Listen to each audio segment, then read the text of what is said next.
Hey everybody, how's it going? Christian from Treasure Town here, and today I'm with Scott. I'm really excited. He is the president of Emergency Material Services. He's also quite involved in the metals industry, and today we're specifically going to be focusing on understanding futures trading, and how that kind of ties in to the metals market. And when he contacted me, I was really excited because I feel like in the coins and the precious metals community, a lot is kind of focused on buying it as maybe a speculation and not understanding the importance of metals in the global industries, and how mining and all that sort of totally separate from the collectible aspect. But anyways, thanks so much, Scott, for being on. And I love a little bit of an introduction so that people kind of understand where you're coming from.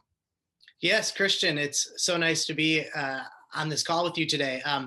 My background is in mining geology. I studied in Duluth, Minnesota, where there's a rich mineral history. And I continued my education in the Western United States in Bozeman, Montana, where there's also a rich mining history. And my career has centered around the mineral extraction, mineral processing, metal recycling, and material recycling industries. 2 years ago, I started a consulting company as businesses approached me to uh, get my take on different situations they were experiencing at their facilities. Uh, Now I have focused my attention on the futures industry as I saw the benefit it created in my business and the fluidity of cash flow. I, it changed how I operated, and I was so on board. I've pivoted my entire career to learn more about it, become a licensed trader, and I'm working with a company in Chicago, Illinois, as we're starting to develop more products and services for the recycling and refinery industry. Awesome. Definitely, again, excited about that different specific avenue. And I guess the big question is because, a lot of people may not know whatsoever about kind of the topic of futures. If you could maybe open up and explain what a futures contract really is. Yeah, so of course, a futures contract is it's here. I'll just keep some of my notes. A futures contract, the idea of it is really as old as business itself. Is you have your wagon load of beer, and you want to assure that when it arrives at its destination, you're going to be paid the price that was negotiated upon before you went to the lengths of brewing it. Um, these contracts were probably written in clay tablets. Really, I wouldn't be surprised if the first futures trade wasn't written in clay or sand or something. Today, it's almost entirely digital.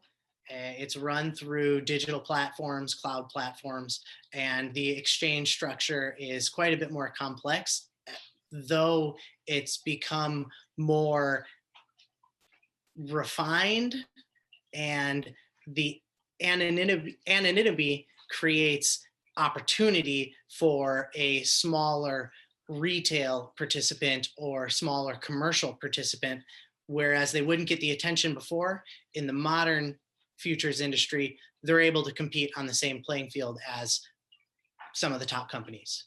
And then in terms of, trading futures, what type of person or clients or entities are you going to be working with through that process? The futures products I focus on are related to business risk mitigation and inventory management for people that handle or sell or warehouse precious metals, base metals, and petroleum products to some extent. Um, if you're an industrial facility, that's who I would work with. Companies that are moving lots of copper, aluminum, steel, silver, gold, platinum, palladium, something like that. Recyclers, refineries, industrial entities. So that, I mean, it sounds like there's some precious metals but I assume, there's also kind of avenues that are not related to precious metals, like you're saying. And I'd imagine that, when we think of people making money in metals, generally, the average Treasure Town viewer, they're thinking of riding the price fluctuations of these various, silver and gold. But I'd assume that there's a huge industry that's kind of not confined to just collector and, precious metal investor ambitions. So, do you find yourself working mostly not with precious metals or with them, or kind of a mix? Like, how do you see the market in that sense? It's more complex now than it used to be, as you have physical units you can trade, you have paper units you can trade, you have companies that own mining claims you can trade. There's lots of different layers of investment and cash flow inside the metals industry. It's Hmm. much more complex than it used to be. Absolutely. And how long do you think that shift has taken, like in terms of the complexities? Is this like because of coronavirus, or is this like a 5 or 10 year thing, or is it dating back to, maybe the mid 1900s or earlier? Conservatively, this change has always been happening. Hmm. And as the supply chain has gotten more complex and as the number of uses of each metal has increased and the demand for each metal has increased, uh, that has driven the creation of new product streams related to, in my focus, risk management and price fluctuation management. So going back to something that you had mentioned, the analogy of somebody who has brewed some beer, they want to make sure that they lock in a certain price on their destination. Um, is like, why would a business hedge in the modern day? Is that still kind of the idea? And then, I think you may have mentioned people hedging as well. Like, why would an individual use the futures market to hedge and make those sorts of bets? Like, how's that playing out today? I'll answer the business aspect first. Hmm. A business would implement a hedging strategy to protect the value of the asset that they're working with. If you are an industrial participant in the metals industry, if what you are handling drops in price dramatically or rises in price dramatically, that really stresses the financial ability of your bank account. Hmm. Sometimes you might, if inventory costs balloon, you're not always making money from that. And when prices drop, you're definitely not going to be making money from that. Hedging is a way that you can soften the dollars and cents effect of the physical commodities price changes. It's an accounting strategy to make sure you're able to continue business as usual. So you focus more on your business function rather than your the gambling aspect of the metals industry. That makes a lot of sense. And then how would that then translate? Because probably an individual wouldn't be, having making sure that their business is working. It's a little bit different for them. Where's the crossover there? Individuals can use the futures industry with something like an S&P product. Maybe you have all of your investments in index funds related to industry. Hmm. You can offset that risk with the futures industry. That makes sense. But that might be a little bit less, more in the metals futures versus general industry futures. Maybe there's less overlap where the businesses might be more dominant in the metals futures trading, or maybe I'm wrong there. I'm just kind of curious. And then also, like, is that something that you're doing in terms of using futures both within metals and kind of more generally? I focus on metals. That's my focus, Hmm. and I am hesitant to stray from what I know because I barely know enough about what I know. There are products in the futures industry that are more specific to different industry sectors. Absolutely. It's diverse, wide ranging, evolving. New products are created every day. A water future was created recently. Now there are other commodities that are considered to, as interest drives uh, the demand for a resource, and prices begin to fluctuate, futures will naturally evolve in that economic setting to help businesses and individuals offset the risk of losing their shirt. Mm-hmm, mm-hmm, mm-hmm.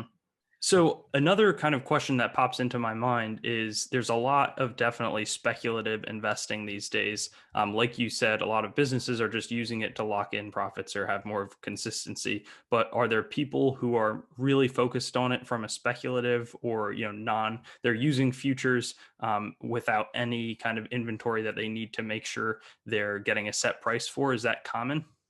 There are speculators, and speculators are essential to what makes the industry work. Speculators provide liquidity, massive amounts of purchasing and selling ability, and the speculative investors allow the market to function efficiently, quickly. Uh, Every sale has a buyer, and every buyer has a sale opportunity that they can go after. And then because it's digital and anonymous, it's even faster and more efficient than it ever could be before. Yeah, Gotcha. speculators are very important to not only the metals futures industry. I would go as far as to say every single futures industry. And do you see them as, in addition to providing the liquidity, are they contributing to some of the large price spikes, or is that something that it's kind of separate from these potential speculators?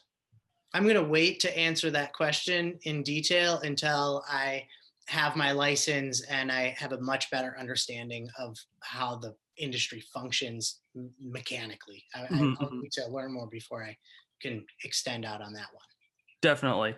Now, people are often tune in. There's a variety of reasons that people tune into videos here, but especially kind of understanding this new way of being involved in metals is where do companies make their money using the futures markets, specifically kind of in the metals industry?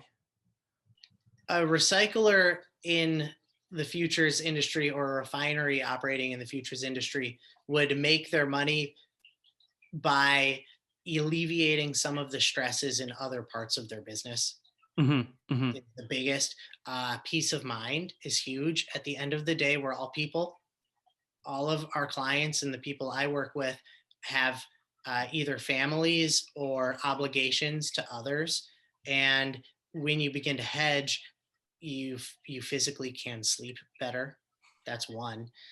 Two, it allows you to focus on what is important, which is providing services to your clients rather than making money off of your inventory.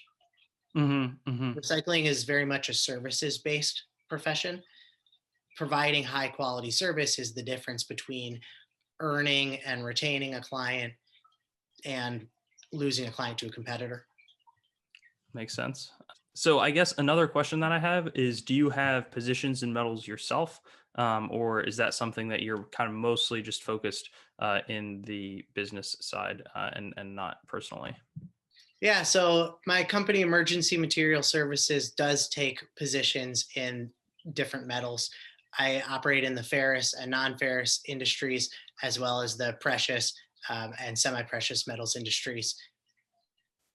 That is an arm of the business. Another aspect is providing consulting services to recyclers, refineries, and industry participants.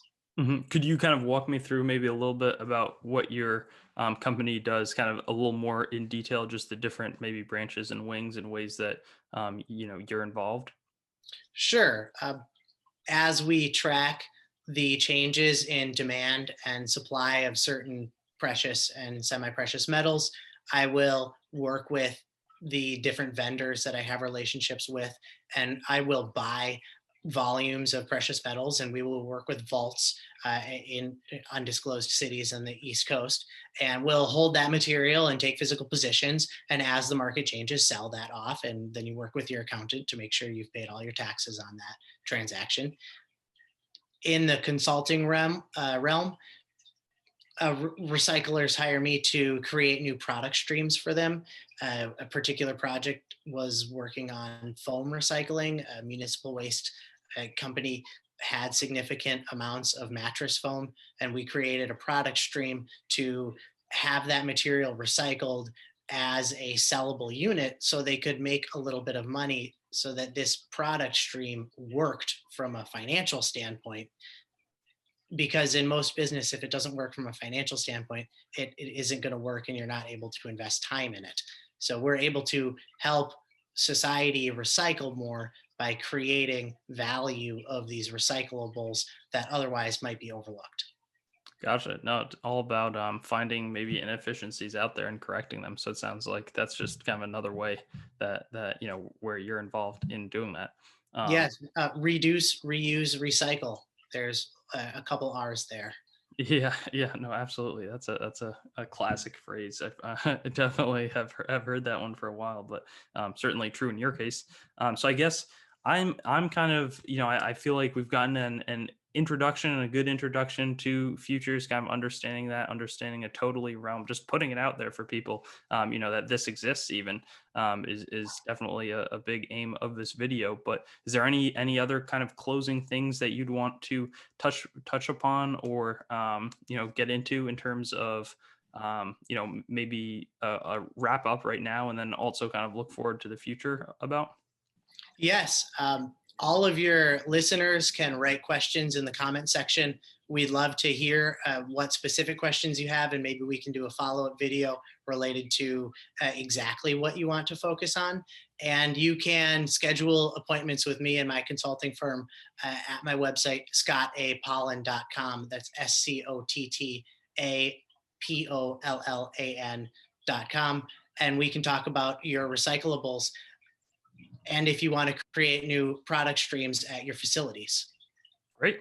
Awesome. Well, I'll look forward to having that. I'll definitely make sure that that's in the description for people to go check out. Also, probably have that in the overlay. And we'll look forward to having you back sometime in the future. Thank you. Thanks for watching the video. I'd encourage you to subscribe to Treasure Town, as well as like and comment.